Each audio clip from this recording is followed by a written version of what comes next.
You know, we always hear how companies share the net promoter score widely, far and wide. Are you suggesting that you share customer lifetime value metrics far and wide across the company? Yes, in general, we want to be on the cutting edge of financial information and data. And part of that is measuring and monitoring all of that. And another part of it is sharing it transparently with everyone. So we believe that for a company of our size, and scale, we have the best data and we make it available to everyone in the company. So everyone can see what the net revenue was from any client and all its different components at any time period. We even know what the net revenue from yesterday was.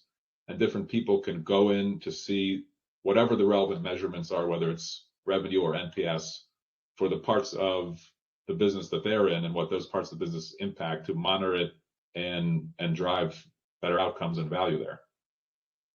As you look forward, as the vision for the product and your own finance organization takes shape, curious if you're prioritizing things differently than a finance function from 10 years ago or a different technology company altogether, in terms of talent, in terms of who's at the table as you discuss the metrics and try to understand them better.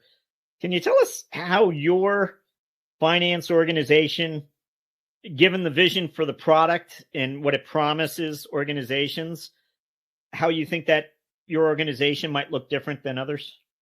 Oh, absolutely. So I think a lot of finance organizations, and certainly those from 5 or 10 years ago, would have a lot of spreadsheets going around to calculate these metrics that we were talking about. They would probably get stale. They wouldn't be easy to update. They couldn't be easily shared.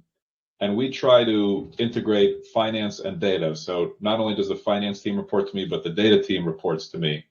And so we integrate our financial and operating information with our data warehouse and integrate that with our business intelligence tool.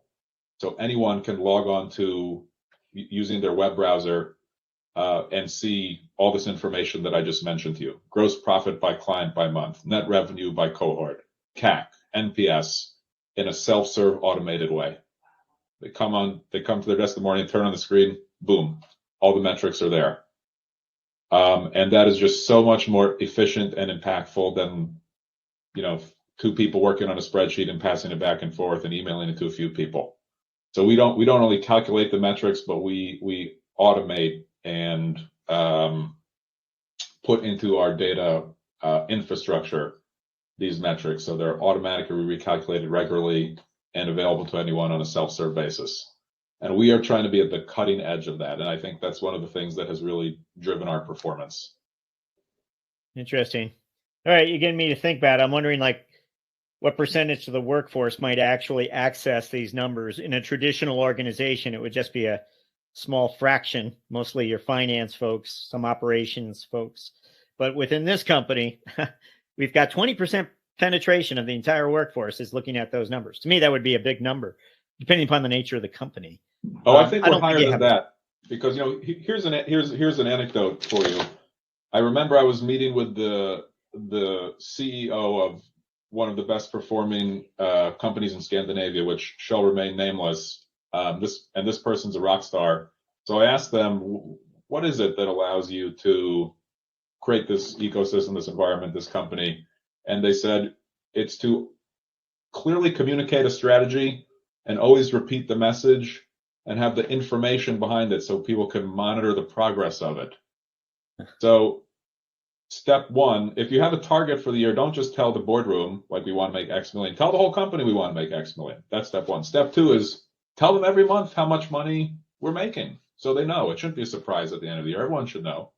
And then step three, tell them how they can contribute to it. Show them how they can contribute to the overall goal and let them monitor and measure the objective. So they have ownership of it.